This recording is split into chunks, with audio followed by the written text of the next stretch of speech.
Hard skills may open the door, soft skills will keep you in the room. Senior pastor friends told us how that the Lord led them to help one young girl and pay for her fees, paid her way through school in the US. I mentioned the country so that you will make a quick mental note of how expensive it must have cost. Sponsored her through school in the US. It so happened that they had a preaching engagement or something that required they would travel, and now they have kids. Who is going to watch the kids? Just one day. How many days? And they reach out to the person, can you please help us watch the kids? And they say, of course, and sends them a rate card that she's going to charge for babysitting.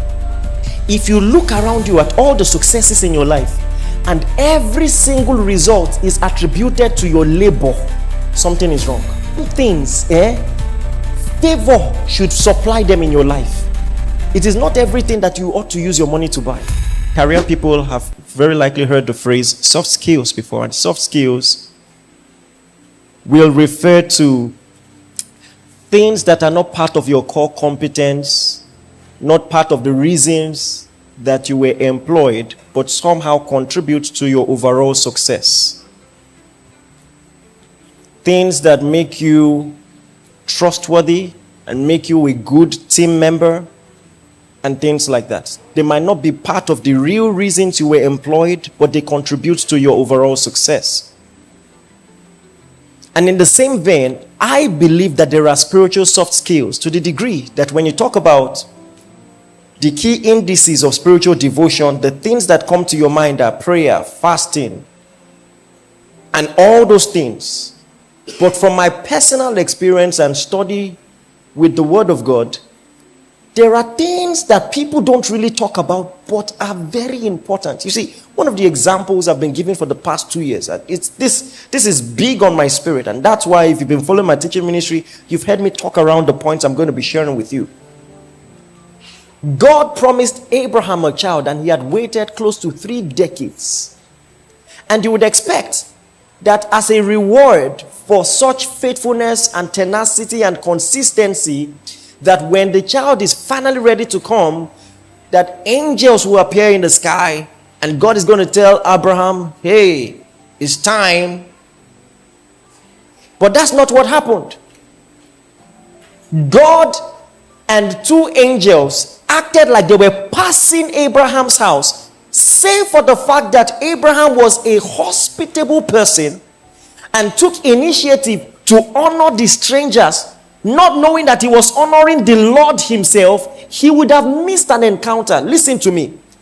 There are successes in your Christian journey that will not answer to how prayerful you are and how much fasting that you know and how many Greek words that you know. It will answer to spiritual soft skills like being nice.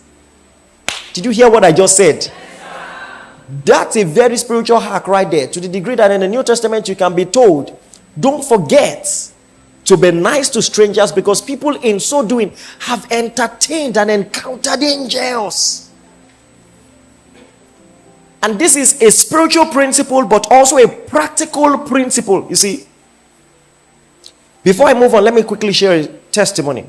Sometime middle of this month, I was about to enter my car after service. I was about to go home, and somebody intercepted me and said, I have to thank you very much. And I said, what for? He said, December last year, you gave us an instruction.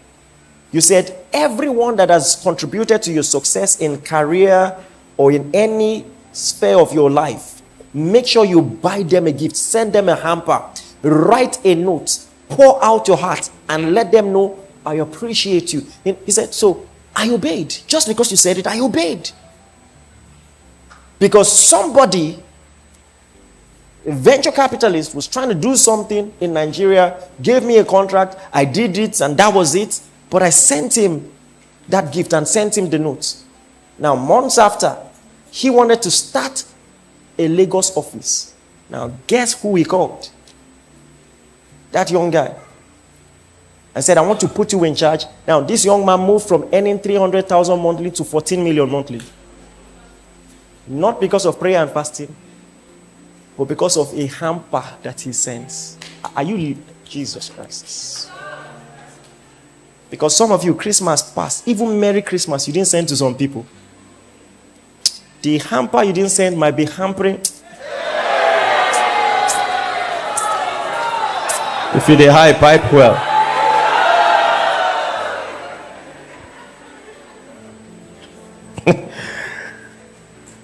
Listen, I'm jokingly serious. These are serious issues. This is spiritual soft skills. Because I know you found many people who know how to pray but are not nice.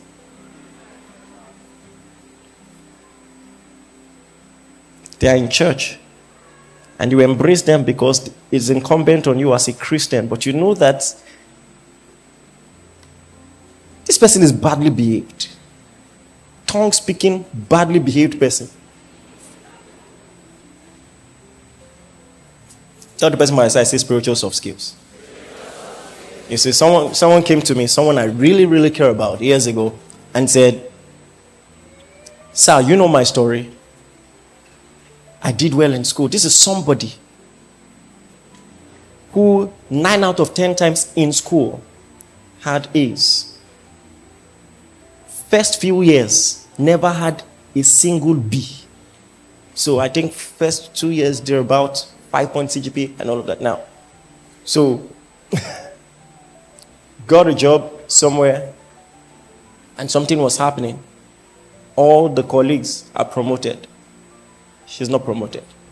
And now she's convinced that the devil is playing games with her career. And comes to me and says, "Please, I want you to pray for me." As I was about to pray, the Lord said, "Ask her questions. Ask her, what is her experience like in the office?" So I asked her that. And she said, "Oh, that office full of eye service. Because every time we resume, all my colleagues will go to the senior colleague, the boss woman, and say, 'Good morning, ma.' But I just sit on my desk and I do a good job. I don't like eye service." I said, "You don't need prayer." I give you a counsel from heaven. When you resume on Monday, go and greet her. "Good morning, ma." On Tuesday, go and greet her. On Wednesday, go and greet her. I said, do that for 4 months. If nothing changes, then come, I will pray for you. And in a space of months, if I remember correctly, she was promoted twice. See, let me tell you something. And that's part of the disadvantage of schooling, because school has lied to you that life is just garbage in, garbage out, that if you only work hard, that everything is going to be nice. You don't need anybody. Just work hard. Spiritual soft skills. If you don't learn these things, you will make God look like a liar, because you are praying, you're fasting, you're exerting yourself, and it looks like nothing is changing. Because maybe what happened to Abraham has happened to many of us many times, but when the angels came, we missed that Kairos season, and so they said, well, next year. And they came the next year, and you still didn't know better, so they said, well, next year. I'm letting you know that there are some things that are allotted to you in your destiny, things that you prayed for, but will be received by good character.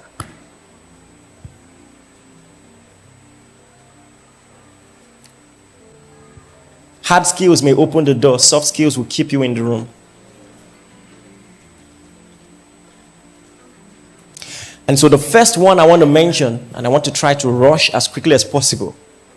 And from the flow of thought, you should already anticipate what the first one will be. It is honor.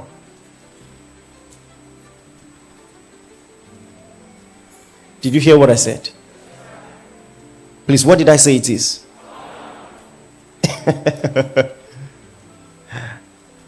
And I'm calling it a soft skill because it's surprising. Many people don't know this. They don't know it. And it's costing people a lot, and they don't even know. And unfortunately, our charismatic Pentecostal experience has made us attribute everything to spiritual attacks. So we don't even see what is happening. You know, I was talking to a very wealthy man who told me about a pastor he sent 100 million to, and the person responded with text, tanks.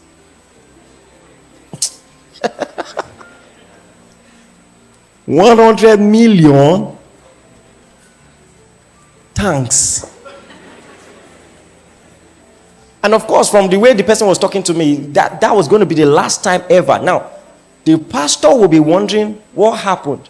Any enemy that shut the door of favor, what are you waiting for? You get what I'm saying? Listen to me. If there was anywhere you were receiving favor and it stopped suddenly, go and investigate. There might have been something that you did or did not do that closed that door. And many people don't even know it. I told a story in the first service. My wife was the one who told me this. Senior pastor friends told us how that the Lord led them to help one young girl and pay for her fees, paid her way through school in the US. I mentioned the country so that you will make a quick mental note of how expensive it must have cost. Sponsored her through school in the US. Never wanted anything in return, but one day it so happened that they had a preaching engagement or something that required they would travel, and now they have kids. Who is going to watch the kids? Just one day. How many days? And they reach out to the person, can you please help us watch the kids? I say, of course, and sends them a rate card that she's going to charge for babysitting. True life story.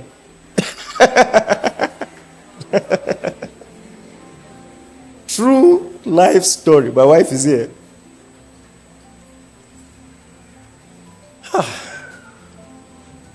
When you sit people down, let me see, pastors here, let me advise you. Before you waste time praying for people, sit them down, ask them. You'll be surprised that they are the witch in their own life. Some people are the ones doing themselves.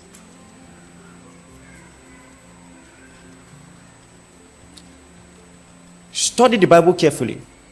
There is nobody that God did business with that was not a relationship expert. Think about it. And because what I'm talking about are soft skills, these are not the things that will immediately jump at you when you're reading their story. But now that I mentioned it, think through, like all these people like David, even when I'm reading the story of David, I hiss like, bro, you are too loyal. Making excuses for Saul, defending him, crying when he died. Bro, what is wrong with you? What's all this? It seemed like too much Christianese for me. But maybe that's one of the reasons he was a man after God's own heart. Are you getting what I'm saying? They were men of loyalty. Think about Joseph. His brothers were convinced that his father was showing favoritism until the same Joseph goes to Potiphar's house and is favored. Goes to prison and is favored. Goes to the palace and is favored. Alas, it was something that Joseph had learned. Jesus. That even if God has said in your destiny that your brothers will bow to you, all the prophecies on Joseph's life were dependent on his ability to look at sad people in prison and walk up to them and say, why are you sad? I hope you know that that's what... Are you getting what... If that morning he was not hospitable, it would not have happened. Hard skill, the ability to interpret dream. Soft skill, the ability to see people who are sad and say, what's wrong? You look down, cheer up. Yes, sir. And many times when you're reading the story of Joseph, all that will stand out to you is that he could interpret dreams. But it's a totally different thing. And I was teaching on this when I was talking about handling pain and suffering. Because some people, just because they are going through a tough time, they are in prison, that shuts their bowel of compassion, not knowing that it is that very thing that is your way out.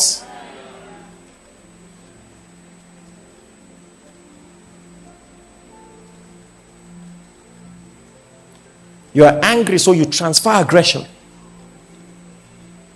Talk to people anyhow. No difference. We have different justifications for it. You must learn to honor. If you don't learn what I'm saying, it will be as if prayer is not working in your life. I'm telling you the truth. Let me tell you something. If you look around you at all the successes in your life, and every single result is attributed to your labor, something is wrong. I believe in hard work. I'm hardworking. The Bible teaches it. But listen, some things, favor should supply them in your life. It is not everything that you ought to use your money to buy. Some of the things you are saving money for, relationships can give you for free. If you just learn what I'm telling you. And like I said, with that example, hamper. I can tell you stories of people who will say, what? In all my years, I'm talking about men of repute.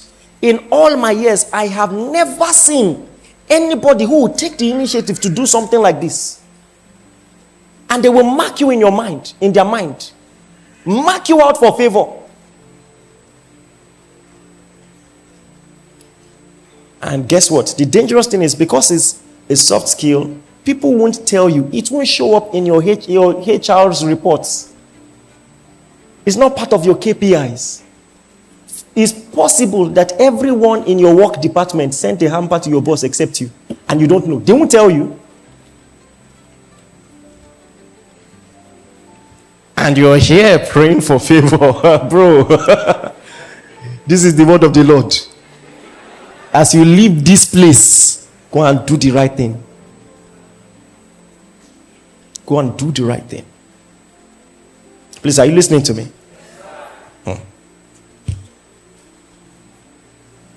Many things in your life will not come by labor but by relationships. And there will be people in your life. You know, it's very notable. You read the book of Revelations, and the Bible talks about the angels of the churches. And when you look, you realize it's talking about human beings. And why is he calling pastors angels? Because angel simply means messenger. Anyone that God sends to you is an angel. Have you heard the phrase God sends? God sends. Some people are God sends. And when God sends people your way, you must discern them properly. Honor them properly. And it's just the simple things. Like, for instance, some of you, I don't know where we learn it. You don't greet. Like, even when you sat down, the person by your side, you didn't say hello.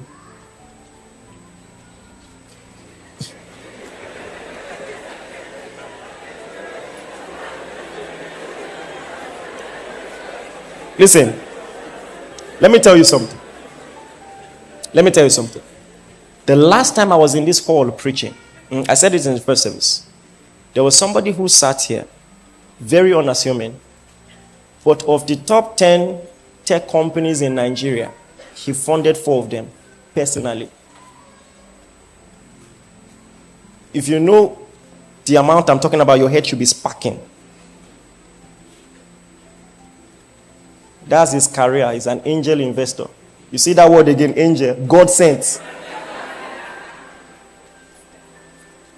I will not be surprised if the person who sat beside him despised and did not. You can never tell from his dressing. And maybe the person did not say hello. So somebody by his side might be praying in that same service, Lord, favor. And when he sat down, just greets. Are you listening to what I'm saying? Many church people don't know these things. They don't know these things. Maybe the answer to the prayer you prayed standing up was just to greet when you sat down. That's it. Just greets. Or an icebreaker, a simple compliment. Sorry, I have to say that's a nice shirt.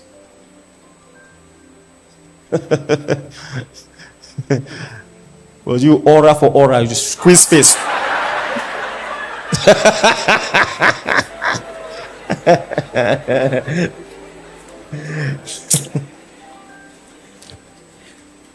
Time is fast spent, so I'm going to move quickly. So let me break it down for you.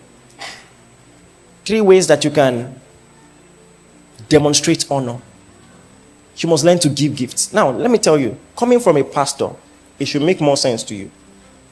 If it is only church you are giving to, you may be in trouble.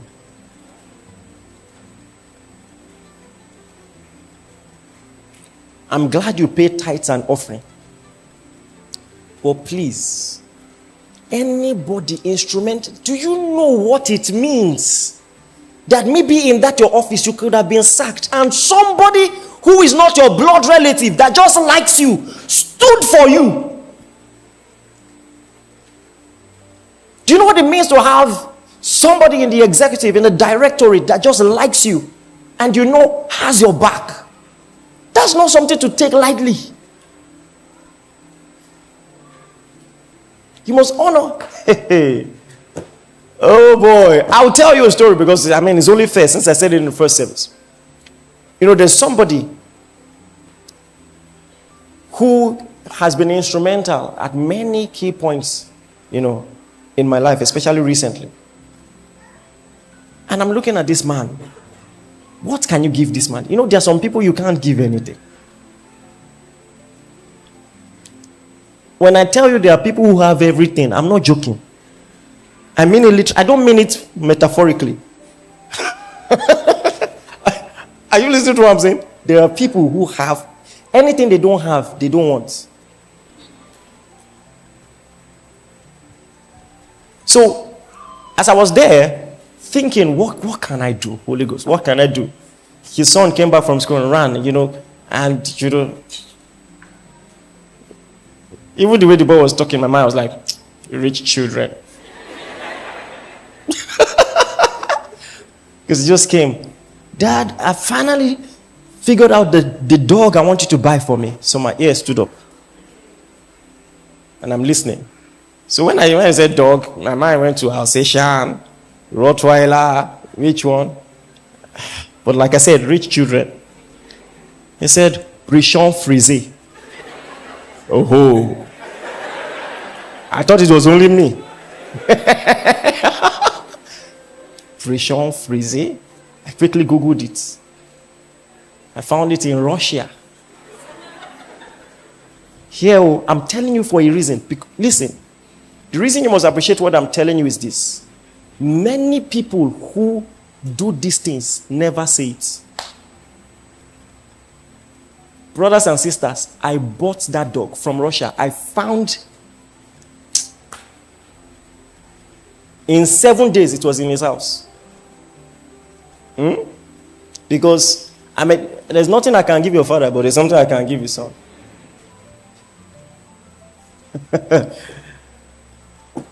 Some people think favor is abstract. It's always abstract. That someone will just see you and like your ear. There are ways to position for it. Are you listening to me?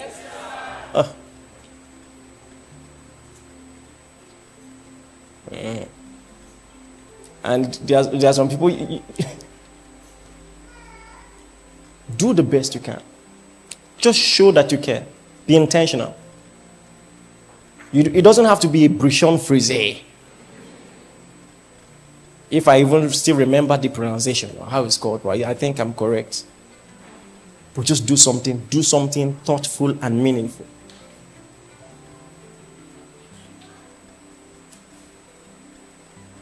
Are you listening to me? Let's move on. Number 2 is bravery. And I'm not going to spend too much time on this because I literally have a sermon on this. But if you don't know this one, no matter how anointed you are, you cannot do much for God. I've told you this example many times, but for the benefit of people who maybe just joined this church or don't know it, I will say it again. When God wants David to be king, he anoints David in the secret comfort of his home, and the prophet goes back. What happens from there on will not just be the function of the anointing, but will be the function of bravery, to the degree that when Goliath is bragging, David does not hear a voice from God saying, fight Goliath.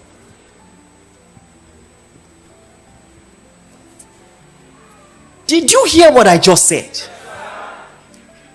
In case it never dawned on you, God never told David to fight Goliath.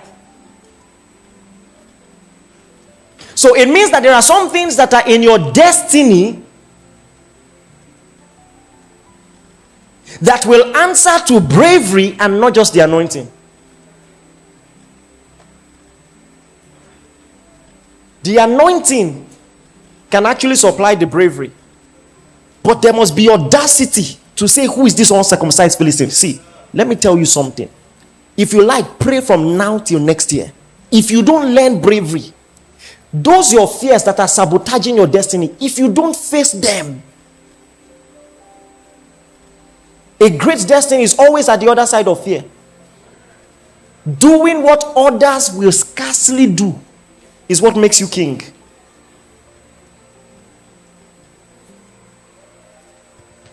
Those who are too scared to die will never live.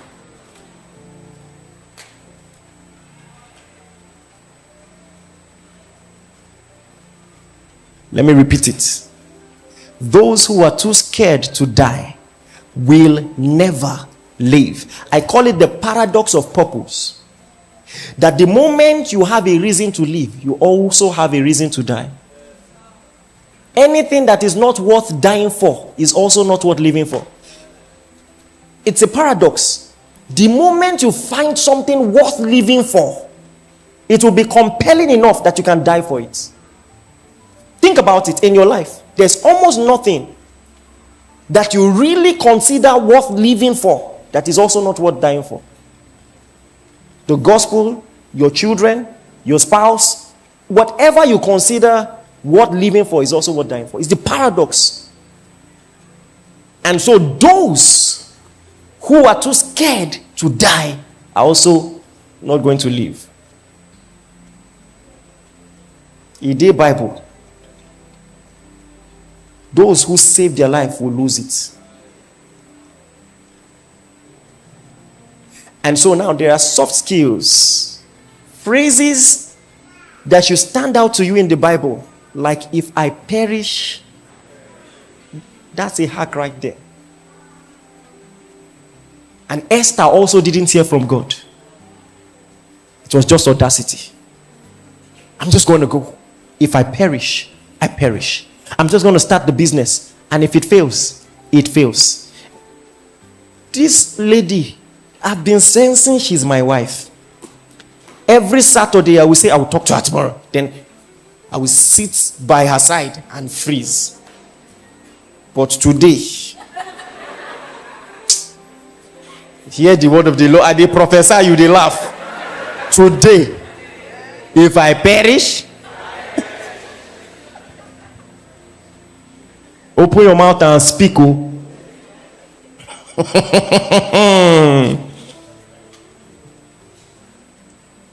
Other guys are not smiling. I'm just telling you. Sometimes I prophesy as if I'm joking. Are you listening to me? I illustrated something in first service, so it's only fair that I illustrate it again. Please come. So, imagine this ground level is the starting point, the vantage point for everybody. But now this is a young man who is just like, I graduated from school, but I'm still living with my parents. It's going to take a lot of audacity to get my own house and live by myself. But at least it's going to position me mentally to face my future myself and just realize that nobody is really coming to save me. I have to do this. So it's scary, but I'm going to take a bold step and rent my own house. And for most people, I don't really care if it's fully furnished or not. If it's a mattress on the floor, I'm fine. But guess what? Usually, when you now enter the house, you're not like, God, you helped me do this. I didn't die. I can as well furnish it. Some of you know what I'm saying, right? And then you took another step. You furnished it. And you were like, wow, this is nice. You know what? I'm going to stretch my faith. I want a car. Some of you know what I'm saying. And you, at first it looked insurmountable, it looked difficult, it looked impossible. But the moment you started looking, you now started seeing opportunities you never knew existed. That maybe there's one distant friend that wants to travel to a new country, wants to dispose of the car, doesn't mind you paying in 2.5 years, or there is one more payment plan somewhere or something. You know, now just because you opened your heart to it, now you're seeing opportunities you didn't see before. And before you know it, bam, you have your house and your car fully furnished. And then that's when it hits you. I have house, I have car. I can marry you. For many people, that's how it happened. Trust me, I know. I got married at 24. You should try it.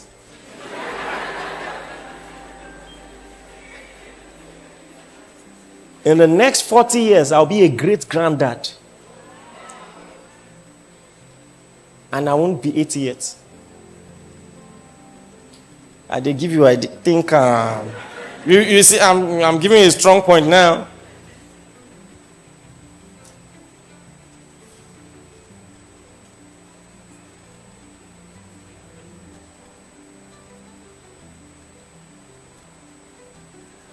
The way some of you are going, your best friend, your son will be calling his son uncle.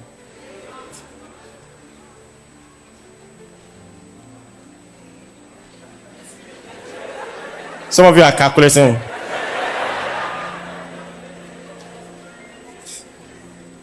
But all I'm illustrating to you is this. All he ever did was take a step. But there is something in creative miracles. When you take a step, it opens you to possibilities that I can now stretch for something more until you know it and you're standing here and your friends just open their eyes and they see you way up there and it looks fantastic what you did. Meanwhile, all you did part time was take the next step. And so for every opportunity, simple opportunities for bravery that you pass on, in the next few years, the gap will now be the distance between heaven and earth. Thank you very much. See, this one, you will have to exercise it. They can lay hands on you, they can do whatever, you just have to try.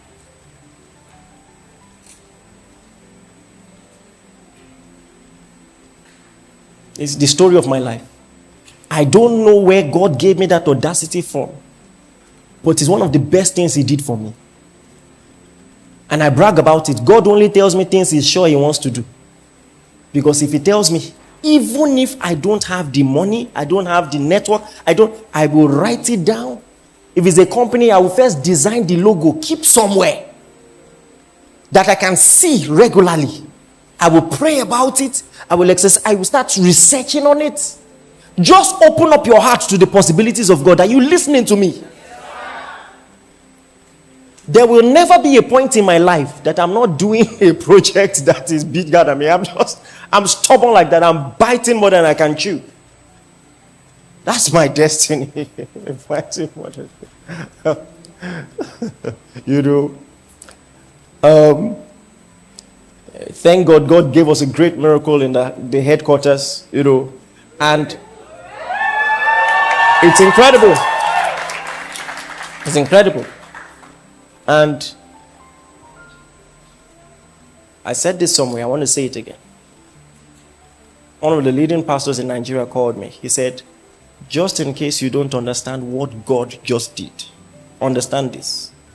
Nobody in this nation has ever had this type of property at this age of ministry and at this age of the founder ever before in this country. He says, I've been around long enough to know. He said, what God just did with your ministry has never before in this country been done. That's what he said. So, yeah. And honestly, something happened.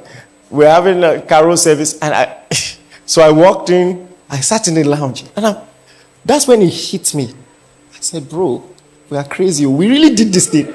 You know, honestly speaking, that's what came to my mind. That we are crazy. We did it. And the truth is, we are not fully done. Some expenses sprung up on us. We have like 1.5 million to pay before April. I don't know where it's going to come from. And by the way, I'm just putting it out there. But guess what? That's not even the last big thing we've done. We just paid for the part payment for the foundation for our Abuja place. Honestly, even the foundation is half the money we have. But typical me, I don't know where the rest will come. Just start it first.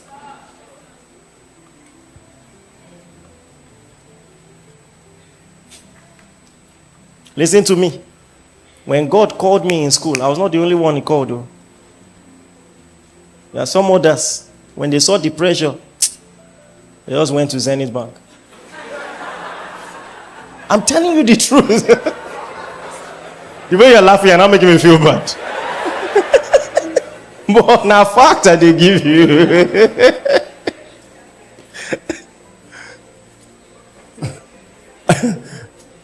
I'm telling you the fact. We received the call the same time. We rejoiced about it the same way. But sometimes, the difference is not anointing. No? It's just heart. Are you listening to me? Another example of if I perish, I perish. The 4 lepers at the gates. And this story is a spiritual parable of what happens in real life. That able-bodied people who don't take action will not see results. But people who are outcasts, kept out of the city because of their condition, they are called disabled people by society. But what was supposed to be a disability now becomes the advantage. They are at the gate because according to Jewish tradition, they are not supposed to mingle with the people. But that now gives them the opportunity for introspection in a way that people who are in their comfort zone did not consider. Why sit we here and die? If we sit here, we die. If we go into the city, we may or may not die. Well, if we're going to die, let's make it exciting. Let's just try. And some of you, that's what's missing in your life. Just try. And you're there praying, waiting for God to bless you. But it is until you take steps that God amplifies. Are you getting what I'm saying? Amplifies the sound of the step. It is movement that God blesses. Some of you have calculated too much, contemplated too much. You have done everything but act. Done everything. You know how much it will cost. You know what others are doing. Just do. And if you don't learn this time next year, you'll be at the same point. That's no prophecy of doom. That's just how life is. It's going to take audacity to do things that will change your life. Do you know there are people who are in relationships that will damage their destiny, and they know some people cannot speak up even for their own self. They can't speak up to save their life. They're in abusive relationships, toxic friendships, and they can't speak up. See, practice it now. Start speaking up for yourself. Some people just fear of the unknown, or just the audacity. Even for little things. One funny thing that happens is when people come to me and say, I'm convinced I'm supposed to be in your church. I saw a vision, this, that, blah, blah, blah, blah, blah. I'm convinced I'm supposed to be in your church. Well, why haven't you come? And what will people say? What will people say? You want to play that game with your destiny? Can never be me. No, never. I have made up my mind to be authentic with my life choices.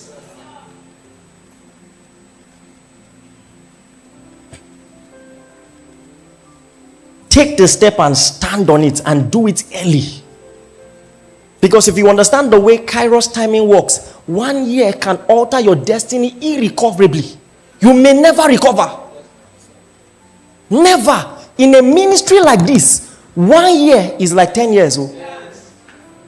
If you go and come back, you're lost. I don't even know why I said that. That might be also for someone. But little decisions. I know what it's like to come into a nation like this, and because of the rent prices and just the cost of living, you're no longer entrepreneurial. You just want to have a job and get by. And now the folders of dreams that God gave you, they are getting dusty. I reject it for you.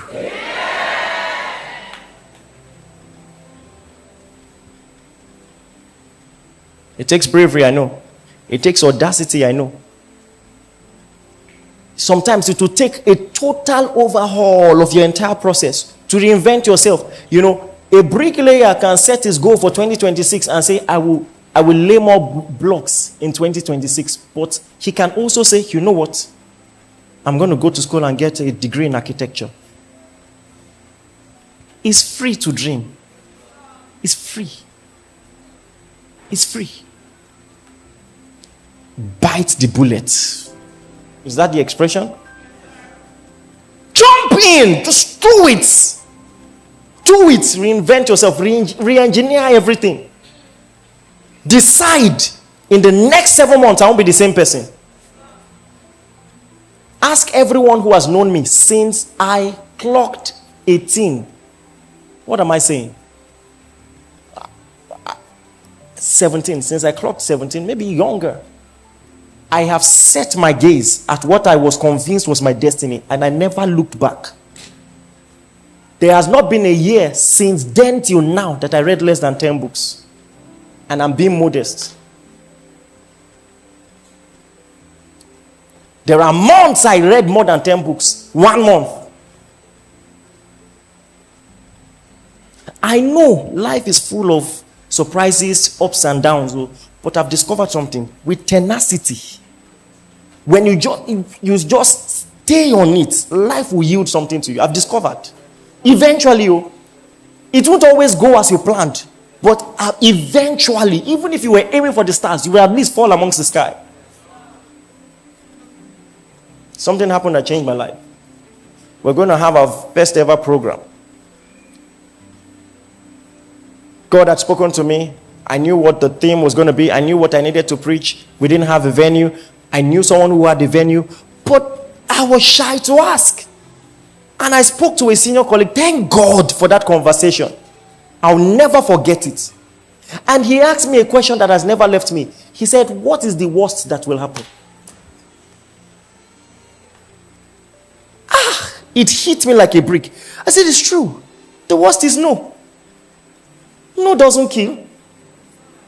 And if it will make me feel better, I will stand before the mirror and say no to myself 200 times just so that I will feel comfortable with it. Why are you so scared? It doesn't kill. At least try. At least ask. And guess what? I asked and they said yes. Now, if I didn't take that first step, maybe it would have spiraled into me not having the nerve to start this ministry. These things have grave consequences in your future. Are you getting what I'm saying? And that's why I live radically the way I do. It's important for my mind. I must keep the mentality of possibilities. If I have songs, I will release an album. If I have an idea, I will do a movie. See, nobody's going to put me in a box. Nobody.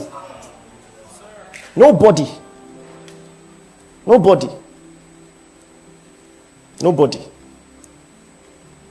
Nobody. And audacity is powerful.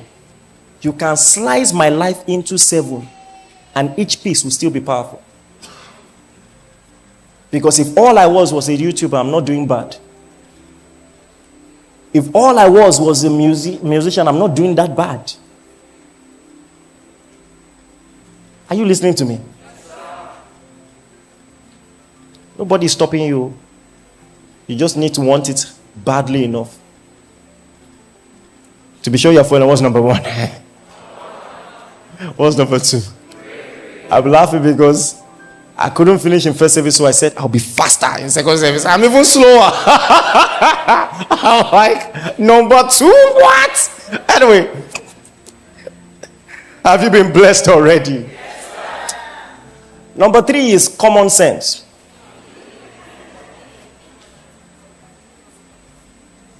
Common sense. You know, in 1 Kings chapter 19,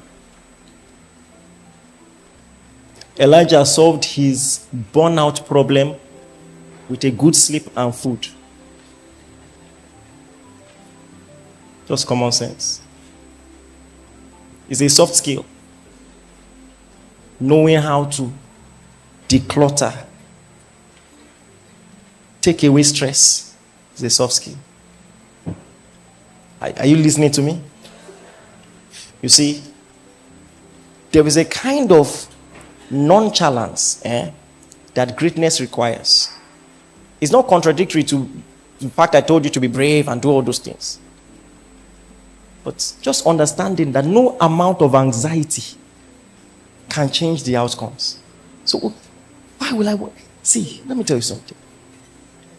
The mistakes I've made. I can't change it. So it's just common sense. Self-care. Sleep. Eat well. Rest well. Relax. I preached a sermon in the UK. I think you should go and look for it. You see, the principle of the Sabbath is a very powerful principle.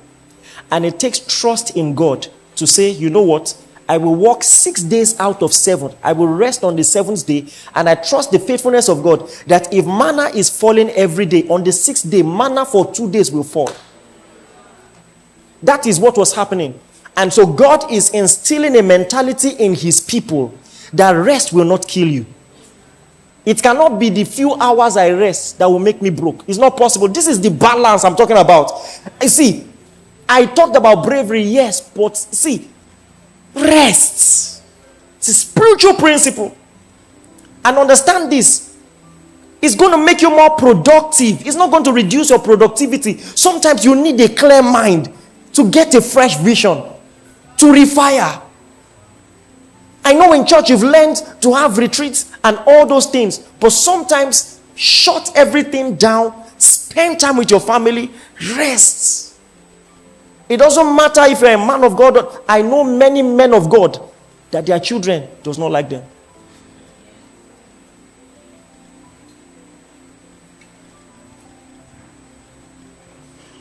I made a vow. I love you all. I will not sacrifice my children for this ministry. I will not. If you have discernment, you know I'm not joking. I will shut down anything. Yeah? And the paradox is, when you put those structures in your life, there will be balance in your life. You do everything well. Eat well. Some of you, the way you eat, you are not planning long life. You are not planning to live long. It's not prophecy of doom.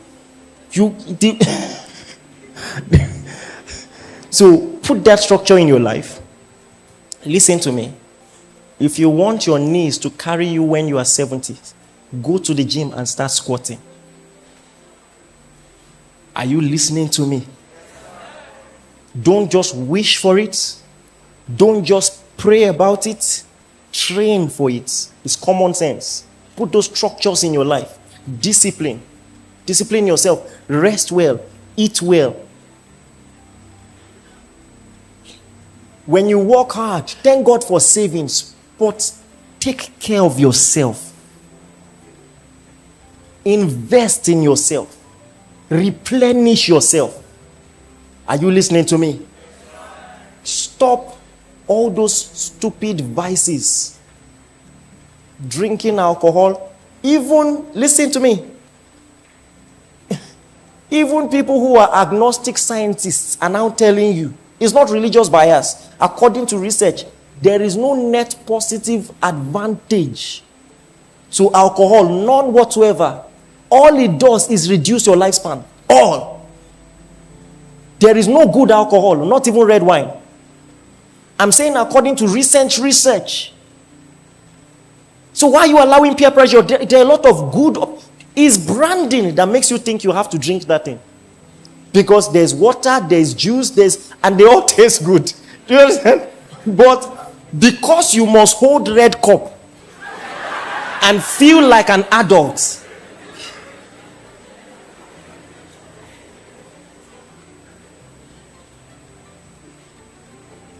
you can be a success and still not have grown a spine. You still have this hidden desire to be a monk.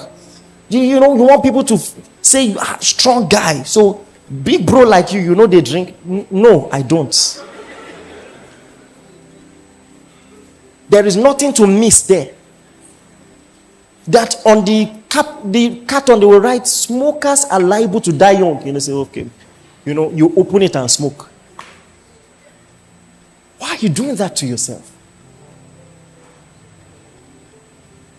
You think the people who allow this spiral into an addiction, you think you are wiser than them? One error can alter your destiny forever. You know, I said it in the first service, I'm saying it again. One error. Just one day that you drank a little too much, and you are part of the statistics, the car tumbles. You break your leg, the leg is now, one leg is now like this. Or in anger, you carry a stone and hit someone. I was watching a video years ago. Someone was recording, true life story. Somebody was so angry.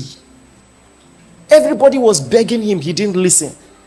In his anger, he picked a stone. Everybody was begging him, he didn't listen. And he carried the stone and hit the person's head. And the person fell down and died on the spot. You know, there is post-anger clarity. Everywhere go first blow.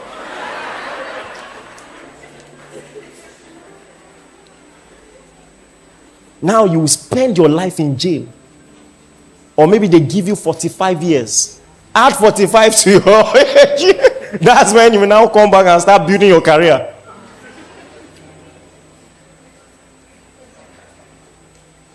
Share the words of wisdom. And that leads me to the next point. Emotional intelligence. It's a soft skill. Knowing how to regulate your emotions. Regulate your anger. Some of you, you still have that childhood tendency. They can raise you. You know what they call raise? Somebody calls you a fool. Then someone will now come and say, I can't take it. I can't take it. He abused your whole generation. Huh? You can't handle that. I've said it, I'm going to teach on this in February. Because listen, if you don't know this, you know you can be very brilliant at work, but nobody likes working with you. You will lose contracts because of this thing. Because nobody, you are just a lot to deal with. It will affect your marriage. It will affect your finances. You can lose money. I've seen people, because they were angry, they will just say, to hell with you. They're talking to their boss.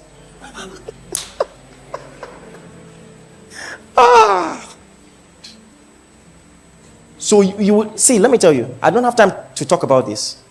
It's a soft skill that will affect your destiny. Invest in knowledge. Buy books on emotional management. Study yourself. Why do I react this way? What trauma is feeding this? Research on it. Deal with it. take small money, go and give a therapist to work on you. Invest in yourself. Let God do something in your life before something new do you.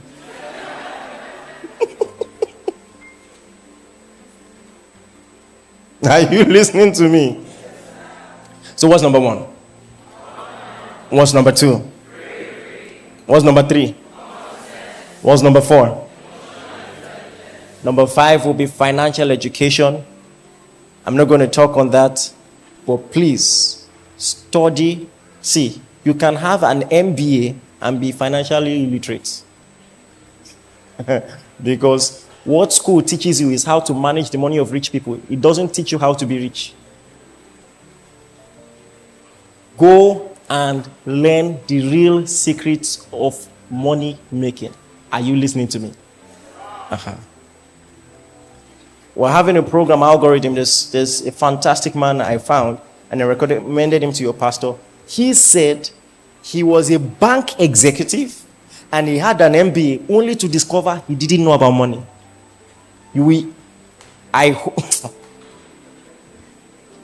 Because they gatekeep these things. Even the books, there's nothing in there.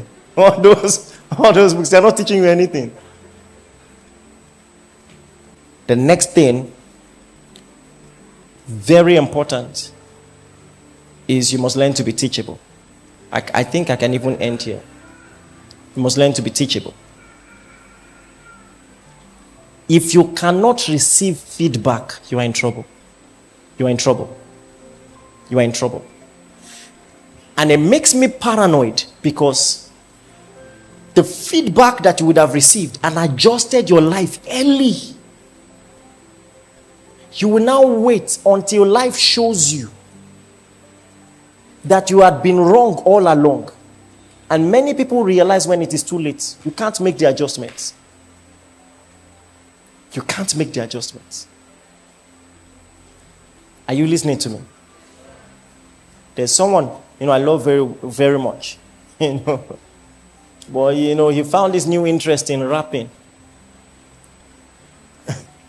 This was sometime 2006. And he was rapping, I kid you not, nursery rhyme rap. The rhyme, that's old 90s rap. That the last word will rhyme. Twinkle, twinkle, little. How I wonder what you. That's what he was rapping in 2007. So I asked him, I say, sorry. I said, do you listen to people? Which rappers do you listen to? And I saw he was already getting agitated. So I left him. And then sometime last year, he found my WhatsApp number and sent one of his new releases. The same thing. Almost 20 years have passed. They have left you behind. And it's hard to be friends with people who can receive feedback. Because now, when you post something, we must repost it. Even though we don't like it. We know that your business is not going anywhere. Also, we won't be bad friends. Because you have insisted you want to do fashion designer. You sew suit, it looks like a raincoat. And we can't talk.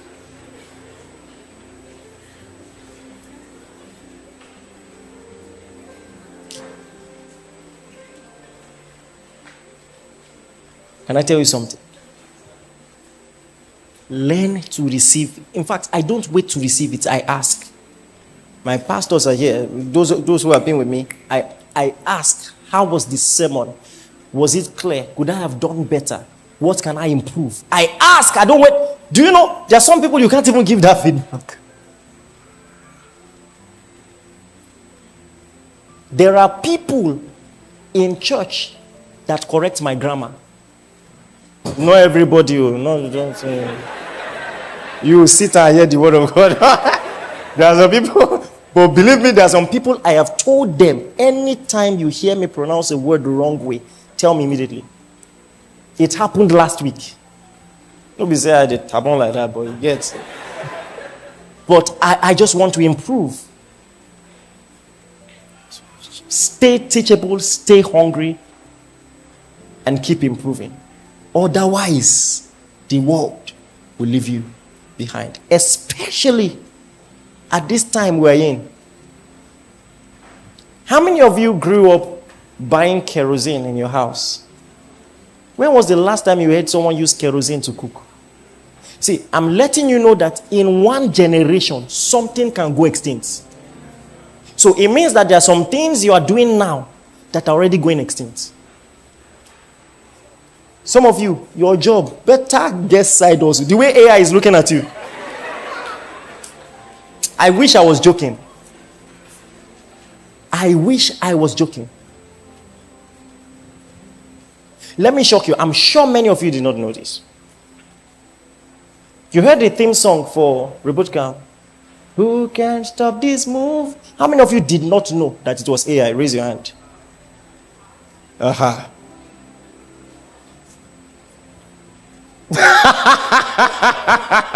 Now I know you will rush and go and listen to it again. That was AI. None of our choristers voiced it. Pastor Pride, did you know?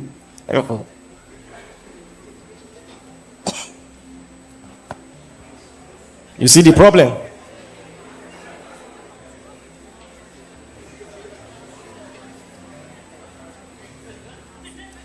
These are the days of the sons of Issachar. You go need understand times. Because your job has finished. You just don't know it yet. Right now, you don't have job. It's not just obvious. It's not just obvious. What is your job? Research assistant.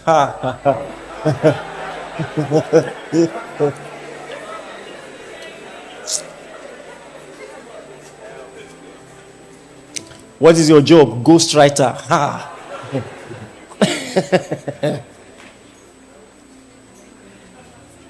Stay teachable and learn to reinvent yourself.